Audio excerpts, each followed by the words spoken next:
Hello, I'm Sudhanshu and I welcome you all to Blade Learner. So, now we are going to learn about the state of Awadh. So far, we have discussed about the state of Bengal and the state of Hyderabad. So, in this chapter, Rise of Autonomous States, now we are going to learn about the state of Awadh. So, without any further delay, let's start the session and you can follow me on the Instagram too. The link is in the description below. So, the state of Awadh. Features क्या क्या थे, पिक्युलैरिटी क्या क्या थी? सो features जिसमें पहला सबसे पहला आता है हमारा फर्टाइल लैंड्स। अगर आप अवध की जोग्राफिकल टेरिटरी को देखेंगे, डिमार्केशन देखेंगे कि कैसे किया गया था मुगल एरा के टाइम में, तो अवध का जो एरिया था that comprised of modern day of Kannauj. तो कन्नौज से लेके इलाहाबाद तक तकरीबन तकरीबन जो बॉर्डर थी वो अवध की डिमार्केट करी गई थी। उसके बाद बंगाल का एरिया शुरू हो जाता था। तो अवध के पास आप देखेंगे कि इंडो गेंगेटिक प्लेन्स का एक मेजर और स्ट्रैटेजिक पोर्शन अवेलेबल था। तो इसीलिए बहुत ही भारी मात्रा में फर्टाइल लैंड्स वहाँ पे थी और इसीलिए ज़मींदारी सिस्टम वहाँ बहुत ज़्यादा प्रिवेल करता था। वहाँ के जो ज़मींदार होते थे वो बहुत ज़्यादा इन्फ्लुएंशियल होते थे और बहुत ही ज़्यादा पोटेंट भी होते थे। And second feature was flourishing trade and agriculture. तो चूँकि दिल्ली से ये नज़दीक पड़ता था तो यहाँ बहुत ही ज़्यादा पॉपुलेशन कंसनट्रेटेड थी। तो यहाँ पे ट्रेड और चूँकि agriculture was the primary source of income तभी भी था और अभी भी अगर आप जाएंगे यूपी में, बेसिकली ईस्टर्न और बेसिकली वेस्टर्न यूपी में, तो आप देखेंगे कि agriculture is still the primary source of income.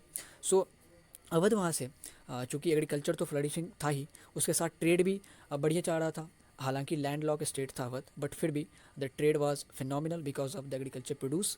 And the third was proximity to Delhi. Proximity to Delhi, तो एक तो ये रीज़न होंगे कि बहुत ज़्यादा पॉपुलेशन वहाँ पे कॉन्सेंट्रेटेड थी, डेंसली पॉपुलेटेड था अवध, ठीक है, as compare to other state, other remote states. And second thing was कि प्रॉक्सिमिटी अगर दिल्ली से आपकी ज़्यादा है तो ऑब्वियसली आपका जो पॉलिटिकल इन्वॉल्वमेंट होगा मुगल कोर्ट में वो ज़्यादा होगा as compare to other states like Deccan या बंगाल। तो आपका जो पॉलिटिकल इन्वॉल्वमेंट होगा दिल्ली में वो ज़्यादा होगा। So basically considering this three features we are now going to discuss about how the autonomy was carved and how the new state was formed. So Awadh की ऑटोनॉमी की हिस्ट्री शुरू होती है सादत खान से। तो टाइमलाइन के थ्रू हम देखेंगे सादत खान 1722 से 1739। तो हम टाइमलाइन के थ्रू देखेंगे कि ये 17 सालों में इन्होंने क्या क्या किया। 1722 शिया noble Burhanul Mulk Saadat Khan. Saadat Khan was basically a Shia noble belongs to Irani party. ये ईरानी पार्टी से बिलोंग करते हैं। जो मैंने आपको चार ग्रुप बताए थे मुगल कोर्ट में जो मेजरली जो इन्फ्लुएंस करते थे पॉलिटिक्स को, Afghani group, Irani group, Turani group and Hindustani group. तो ये ईरानी ग्रुप से बिलोंग करते थे और इनको टाइटल दिया गया था बुरहानुल मुल्क का, मोहम्मद शाह रंगीला के द्वारा। वो देखेंगे आगे कि क्यों दिया गया। सो 1722 में इनको गवर्नर बना जाता है अवध का। And earlier he was the governor of Akbarabad जो मॉडर्न डे आगरा है उसका। सो अवध का जब इनको गवर्नर बनाया गया तो इनके सामने दो मेजर इश्यूज़ थे, दो मेजर चैलेंजेस थे कि अवध का जो मेजर पोर्शन था लखनऊ का, तो लखनऊ में एक कम्युनिटी थी शेख ज़ादों की। वो लोग बहुत ही ज़्यादा इन्फ्लुएंशियल हो गए थे, बहुत ज़्यादा पोटेंट हो गए थे, बहुत ज़्यादा रेडिकल हो गए थे। तो उनको कंटेन करना था, उनको शांत करना था, उनको सबड्यू करना था। और दूसरी तरफ ज़मींदार was the one of the major problem कि ज़मींदार जो थे वो अपनी ऑटोनॉमी असर्ट करना शुरू कर दिया था उन्होंने, क्योंकि औरंगज़ेब के बाद जैसे ही सक्सेसर वीक आना शुरू हुए, तो जैसा मैंने बताया आपको कि फर्टाइल प्लेन्स यहाँ पे बहुत ज़्यादा थी, तो ज़मींदार यहाँ के बहुत ज़्यादा एफ्लुएंट होंगे, बहुत ज़्यादा प्रॉस्पेरस होंगे। सो ज़मींदार से अपनी ऑटोनॉमी असर्ट करना शुरू कर दिया था उन्होंने। सो इनका ये काम था कि आप पहले ये शेखजादों से निपटो एंड देन ज़मींदारों को भी अपने अंदर सबड्यू करो। बेसिकली जो टोटल हमारा एडमिनिस्ट्रेशन है अवध का वो बिगड़ चुका है, क्योंकि अम्पायर तो ध्यान देते नहीं थे। Mohammad Shah Rangila was famous for fondness of wine and women. आप सभी जानते हैं मोहम्मद शाह के आगे जो सफिक्स लगा रंगीला वो क्यों लगा। So this was the one fact. और इन्होंने अपना काम बहुत ही बखूबी किया, ज़मींदारों को भी सबड्यू किया, शेखजादाओं की पावर को भी कर्टेल किया और उनको भी सबड्यू किया और बहुत ही बढ़िया से अपनी पोजीशन जो थी वो कंसोलिडेट करी अवध में। एंड देन उन्होंने क्या किया, अब इनको पता चल गया था। बेसिकली तीन नाम है मोहम्मद शाह रंगीला के टाइम जो बहुत ही ज़्यादा कॉम्पिटेंट थे मुगल कोर्ट में, खुर्शीद कुली खान, निज़ामुल मुल्क और ये सादत खान। तो इन तीनों को पता था कि अगर हम दिल्ली में रहेंगे तो हम कुछ प्रोडक्टिव काम नहीं कर पाएंगे। So it would be better कि हम अपना अपना किंगडम अलग अलग कार्व आउट कर लें, ताकि अंपायर को भी फ़ायदा हो और हमारा पर्सनल फ़ायदा भी हो। तो 1723 में ये मोहम्मद शाह रंगीला के पास जाते हैं दिल्ली में। और क्या करते हैं सादत खान, सफदरजंग को as the deputy governor of Awadh appoint करवा देते हैं, क्योंकि सारी अपॉइंटमेंट अम्पायर द्वारा होनी थी। तो अम्पायर के पास जाके सादत खान क्या करते हैं, सफदरजंग को as a deputy governor of Awadh बना देते हैं। अब इससे क्या हुआ, सादत खान और सफदरजंग रिलेटेड कैसे हैं। Basically Safdarjung was the son in law of Saadat Khan. And ऐसा करके उन्होंने क्या किया, गवर्नर तो खुद है एंड डिप्टी गवर्नर अगर आपने अपने रिलेटिव को बना दिया या अपने सन इन लॉ को बना दिया तो आपने तो पोजीशन हेरिडिटरी कर दी ना, क्योंकि मोस्ट प्रोबेबली गवर्नर के बाद डिप्टी गवर्नर ही चार्ज टेक ओवर करेगा। सो ऐसे करके उन्होंने पोजीशन हेरिडिटरी बना दिया और जो रूल था उसको डायनेस्टिक काइंड ऑफ बना दिया, ठीक है, डायनेस्टिक काइंड ऑफ वंशवादी रूल, या आप मॉडर्न लैंग्वेज में कह लो तो नेपोटिज्म। सो बेसिकली ऐसा करके आपने पोजीशन तो पहले कंसोलिडेट कर ही ली, रेवेन्यू और एडमिनिस्ट्रेशन को स्ट्रीमलाइन करके, ज़मींदारों को सबड्यू करके, शेखजादाओं को सबड्यू करके, एंड देन आपने पोजीशन को हेरिडिटरी बना दी। तो अब आप तो ऑटोनोमस किंगडम कार्व आउट करने के लिए पूरी तरह से रेडी हो। So that's what he did. दो बड़े अचीवमेंट्स थे इसके गवर्नर बनने के बाद। पहले सारे काम उन्होंने अच्छे से किए, रेवेन्यू और एडमिनिस्ट्रेशन में सुधार किया, लैंड रिफॉर्म लाया इन्होंने। फिर जो बाकी मेजर ऑब्स्टैकल्स थे ज़मींदारों के और ये शेखजादाओं के, उनको कंट्रोल किया, एंड देन सफदरजंग को अपना डिप्टी गवर्नर भी बना लिया। देन 1735 में अब एक्सपेंशन शुरू होता है। अवध की जो बाउंड्री थी वो अब एक्सपैंड करनी शुरू होगी ईस्ट वर्ड। कोड़ा में आप देखेंगे जहानाबाद जो मॉडर्न डे बिहार में पड़ता है वहाँ तक फैल गई, बनारस, जौनपुर, चुनारगढ़, ये सब बेसिकली ईस्टर्न यूपी के इलाके हैं, वहाँ तक पहुँच गई थी अवध की बाउंड्री। एंड जो अगला ईयर है बहुत ही इंपॉर्टेंट ईयर है 1739। बेसिकली 1739 में हुआ क्या था, बैटल ऑफ करनाल। और मैंने बैटल ऑफ करनाल पे एक सेपरेट वीडियो बनाई हुई है, तो अगर आप पहले वो वीडियो देखेंगे तो इस वीडियो का आपको बैकग्राउंड समझ में आ जाएगा। सो बैटल ऑफ करनाल होता है, नादिर शाह अटैक करता है, पर्शियन रूलर नादिर शाह। और मोहम्मद शाह रंगीला के पास कुछ है नहीं अब, क्योंकि निज़ामुल मुल्क भी अलग हो चुके हैं, मुर्शीद कुली खान भी अलग हो चुके हैं, और ये सदत खान भी अलग हो चुके हैं। तो मोहम्मद शाह रंगीला समन करते हैं इन दोनों को, सादत खान और निज़ामुल मुल्क को, कि आओ भाई हेल्प करो। तो ये दोनों जाते हैं, एंड जो सादत खान थे बैटल ऑफ करनाल में, Karnal was a region basically, तो पंजाब हरियाणा के पास पड़ता है दिल्ली से कुछ दूर। तो करनाल में जाके इन्होंने बैटल लड़ी, ठीक है। और ये आर्मी, मुगल आर्मी के ये फ्रंट रनर थे, ये फ्लैग बिरर थे मुगल आर्मी के। तो ये बैटल लड़ते हैं और बहुत बढ़िया से लड़ते हैं, लेकिन बाद में कुछ इंटरनल राइवलरी की वजह से, जो मैंने उस वीडियो में बढ़िया से डिस्कस करी है, आई अर्ज यू कि आप पहले वो वीडियो जाके अच्छे से देखें, देन आप इस वीडियो पे आएँ। अगर आपको बैटल ऑफ करनाल पता रहेगा तो बहुत ही आसानी होगी। सो वहाँ इंटरनल राइवलरी होती है सदत खान की निज़ामुल मुल्क की वजह से, तो इससे ट्रेचरी हो जाती है। बेसिकली सीन क्या था कि नादिर शाह के साथ लड़ाई हुई बैटल ऑफ करनाल, और उसमें मुगल आर्मी को डिफीट का सामना करना पड़ा, और ये सादत खान को कैप्टिव बना के रखा जाता है। एंड देन सादत खान बोलते हैं पर्शियन रूलर नादिर शाह को कि आप निज़ामुल मुल्क से नेगोशिएट करें जो भी आपको करना है। तो निज़ामुल मुल्क नेगोशिएट करके 50 लाख रुपये एज एन अपीजमेंट देके नादिर शाह को वापस भेज देते हैं। सो नादिर शाह के लिए 50 लाख बहुत बड़ी रकम थी, ठीक है, लेकिन मुगल अम्पायर के कॉन्टेक्स्ट में, मुगल अम्पायर के पास जो ट्रेजरी थी उसके कॉन्टेक्स्ट में ये बहुत छोटी रकम थी। तो ऐसा होता है कि इंटरनल राइवलरी है निज़ामुल मुल्क के साथ, और निज़ामुल मुल्क के किसी रिलेटिव को मीर बख्शी का पोस्ट दे दिया जाता है इंस्टेड ऑफ सादत खान। मोहम्मद शाह रंगीला, सादत खान चाहते थे कि मीर बख्शी का पोस्ट हमें मिले, लेकिन उसकी जगह निज़ामुल मुल्क के किसी रिलेटिव को मिल जाता।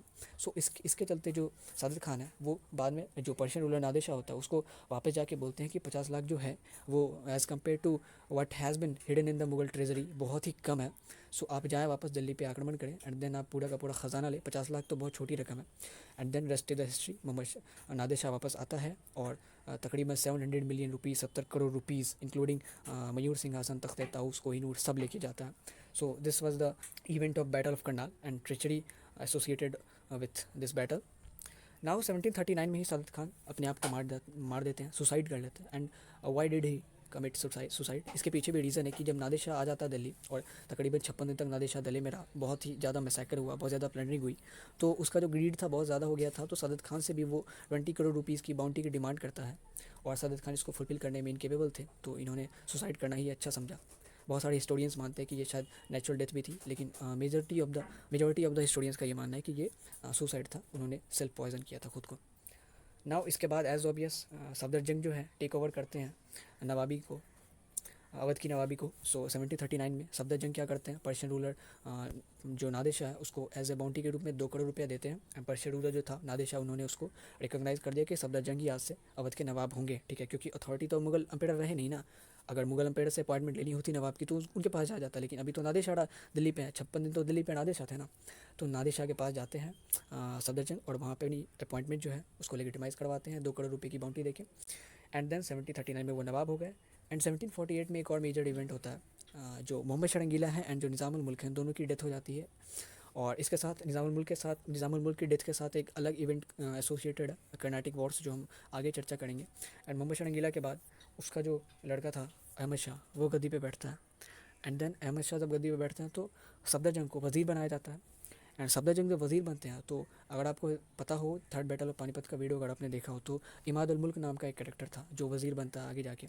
तो इसको इमाद उल मुल्क के अपॉइंटमेंट को इन्होंने ही रेफ़र किया था, कि सफदरजंग ने ही कहा था कि इमाद उल मुल्क को अपॉइंट किया जाए मुगल कोर्ट में। और बाद में इमाद उल मुल्क ग्रो करते करते वज़ीर बन जाते हैं, और बहुत ही समय तक मुगल कोर्ट को कंट्रोल करते हैं, मुगल पॉलिटिक्स को कंट्रोल करते हैं। So this was the story. And ये जो वज़ीर बनाया गया इनको अमीर शाह के बाद, इसीलिए जो इसके बाद जो अवध के नवाब आएंगे उनको नवाब वज़ीर भी कहा गया है। And next Nawab was Shujauddaula. 1754 में डेथ हो गई सफदर जंग की, और उसके बाद शुजाउद्दौला नवाब बनते हैं। और इसके टाइम में 3 चीज़ें होती है बहुत important. First was third battle of Panipat, जिसमें कि ये अहमद शाह अब्दाली की तरफ से लड़ते हैं और मराठास की हार होती है। And second one and the most prominent one was 1764 का बैटल ऑफ बक्सर। इसमें जो 3 पार्टीज़ थी, Shah Alam Mughal emperor, Mir Qasim nawab of Bengal and Shujauddaula nawab of Awadh, इन तीनों को एक साथ ब्रिटिश ईस्ट इंडिया कंपनी हराती है। और ये बहुत ही बड़ा एक ह्यूमिलिएटिंग डिफीट था। एंड इसके बाद जो है ट्रीटी ऑफ इलाहाबाद साइन किया जाता है 1765 में शुजाउद्दौला के द्वारा, जिसमें कि ट्रीटी ऑफ इलाहाबाद शाह आलम से भी एसोसिएटेड है। तो मैंने उसके ऊपर वीडियो बना रखी है शाह आलम के ऊपर, तो आप उसको भी प्लीज़ जाके देख सकते हैं। सो ट्रीटी ऑफ इलाहाबाद में बेसिकली क्या होता है कि शुजाउद्दौला को as a war indemnity, war fine के रूप में आप समझें, 50 लाख रुपए कंपनी को देने पड़ते हैं, ईस्ट इंडिया कंपनी को। और शुजाउद्दौला यानी कि अवध और East India company, British East India company के बीच एक रेसिप्रोकल एग्रीमेंट होता है कि your friends are mine and your enemies are mine, कि तुम्हारे दोस्त मेरे दोस्त हैं और तुम्हारे दुश्मन मेरे दुश्मन हैं। अगर तुम पे कोई अटैक करेगा तो I will come to rescue you and vice versa. So यही होता है। और अवध को लगता है कि हम हमारे दोस्त हैं ब्रिटिश, लेकिन actually they were being used by British East India company. वो ब्रिटिश ईस्ट इंडिया कंपनी को उस समय ख़तरा था अफ़गानों के इन्वेजन से, क्योंकि अहमद शाह अब्दाली बार बार इन्वेड कर रहा था या मराठास इन्वेड कर रहे थे। तो इसके लिए उनको बंगाल को बचाना था, बिकॉज बंगाल उनका ख़जाना था। तो बंगाल को बचाने के लिए मैंने आपको बताया कि जोग्राफिकल टेरिटरी आप अवध की देखें तो अवध के बाद ईस्ट में बंगाल आता है। तो Awadh can be used as a buffer state. तो उन्होंने ऐसा ही किया, अवध को एज अ बफर स्टेट रखा कि अगर कोई भी इन्वेजन होगा तो बंगाल तक पहुंचने से पहले हम अवध में ही उसको कंटेन कर लेंगे, अवध में ही उसको डिवेस्टेट कर देंगे। So basically this was the story of Shujauddaula and next nawab. और अब जो है ये अवध जो है पूरी तरह से अब कंपनी के इन्फ्लुएंस में आ गई है। एंड अब कोई मेजर इवेंट इसमें से होने से रही, और आगे जाके आप देखेंगे कि अब जो है एक कंपनी के कॉन्टेक्स्ट में अगर देखें तो मेजर इवेंट अब होगी जो एनेक्सेशन ऑफ अवध होगा 1856 में, और उसके बाद जो क्रांति होगी 1857 में उससे अवध बहुत ही ज़्यादा एसोसिएटेड है। तो अवध को आप भूले ना, कि ये ना समझे कि अवध इसके बाद इंपॉर्टेंट नहीं रहेगा। इंपॉर्टेंट है अवध, क्योंकि प्रॉक्सिमिटी टू दिल्ली और सेंट्रल नॉर्दर्न इंडिया का एक बहुत ही मेजर रीजन है, इंडो गैंजेटिक प्लेन्स का बहुत ही मेजर पोर्शन को कवर करता था। तो अवध तो ऑब्वियसली इंपॉर्टेंट रहेगा ही। एंड इसके बाद जो अम्पेयर आए वो थे, इसके बाद जो नवाब आए, सॉरी अम्पेयर नहीं नवाब, सो वो थे असफुद्दौला। असफुद्दौला को जाना जाता है इनके जनरस नेचर के लिए, बहुत ही ज़्यादा जनरस थे और बहुत ही ज़्यादा चैरिटी करते थे। एंड इन्होंने जो कैपिटल थी अवध की वो फैज़ाबाद से लखनऊ शिफ्ट करी। और इनके टाइम में ही जो, चूँकि दिल्ली का पूरे तरीके से डिवस्टेशन हो गया था, तबाह हो गई थी दिल्ली, तो जो भी लिटरेटर्स थे, जो साहित्यकार थे या जो शायर थे, और यही एरा आप देखेंगे 1770s का, यहीं पे अब उर्दू अब नेसेंट स्टेज में है, अपनी इन्फेंट स्टेज में है। और उर्दू का जो डेवलपमेंट होगा वो यहीं से शुरू होता है। शाह आलम का मैंने बताया था कि उन्होंने उर्दू के one of the earliest literature में से एक का कंपाइलेशन किया था। और उसके बाद असफुद्दौला के टाइम में शुरू होगी। जो लखनवी तहज़ीब है वो सब इन्हीं के टाइम से एसोसिएटेड है, यहीं से शुरू होनी है, क्योंकि फैज़ाबाद से लखनऊ कैपिटल शिफ्ट करा गया। और भारी मात्रा में जो शायर थे, संगीतकार थे, साहित्यकार थे, वो सब इनके दरबार में रहने आते हैं, क्योंकि दिल्ली तो पूरी तरह से तबाह हो गई है। शाह आलम तो ब्लाइंडेड एम्पेयर बन के दिल्ली पे बैठे हुए हैं। So Asafuddaula was inclined towards culture and heritage, और भारी मात्रा में उन्होंने पेट्रोनेज दी लिटरेचर को, आर्ट को, कल्चर को। एंड इनके टाइम में कुछ मोनूमेंटल कंस्ट्रक्शन भी हुए, बेसिकली बहुत कम ही मोनूमेंटल कंस्ट्रक्शन हुए आप 18वीं सेंचुरी में देखेंगे तो। सो असफुद्दौला के टाइम में बहुत ही भारी मात्रा में पेट्रोनेज मिली आर्ट को, कल्चर को। और आप देखेंगे कि कुछ मोनूमेंटल कंस्ट्रक्शन भी किए गए। बड़ा इमाम बाड़ा आप देखेंगे जब लखनऊ जाएंगे तो, ये आसफी मॉस्क। और मॉस्क की जब बात आई तो मैं एक क्वेश्चन पूछना चाहूँगा अगले स्लाइड में। ये एक मॉस्क है और दिखने में ये लग रहा हो कि दिल्ली का जामा मस्जिद है, लेकिन ये जामा मस्जिद नहीं है, this is not the Jama Masjid. तो आपको ये बताना है कि ये कौन सी मस्जिद है और किसने इसका निर्माण करवाया था, नाम बताना है और किसने इसका निर्माण करवाया था और ये कहाँ पे सिचुएटेड है। So this is the assignment for you all. And Awadh की हिस्ट्री हमने पढ़ ली, जो जितनी भी मॉडर्न इंडियन हिस्ट्री और ईस्ट इंडिया कंपनी के कॉन्टेक्स्ट में थी। एंड देन अब हम बीच के जो इसके सक्सेसर थे असफुद्दौला के, उनका कुछ ज़्यादा सिग्निफिकेंस नहीं है। अब हम सीधे वाजिद अली शाह की तरफ जाएंगे जब हम 1857 में पहुँचेंगे तभी, क्योंकि उस समय एनेक्सेशन ऑफ अवध हुआ था और मिस गवर्नेंस के आधार पर अवध, चूँकि जिसको अब तक बफर स्टेट के रूप में यूज़ कर रहे थे, रेसिप्रोकल एग्रीमेंट हुआ था, उसको मिस गवर्नेंस के आधार पर एनेक्स कर लिया जाता है ईस्ट इंडिया कंपनी के द्वारा। और वो एक मेजर रीज़न था जो रिवॉल्ट हुआ, जो क्रांति हुई उसके पीछे। So that's it for today, hope you have enjoyed it, thanks for watching and have a good day.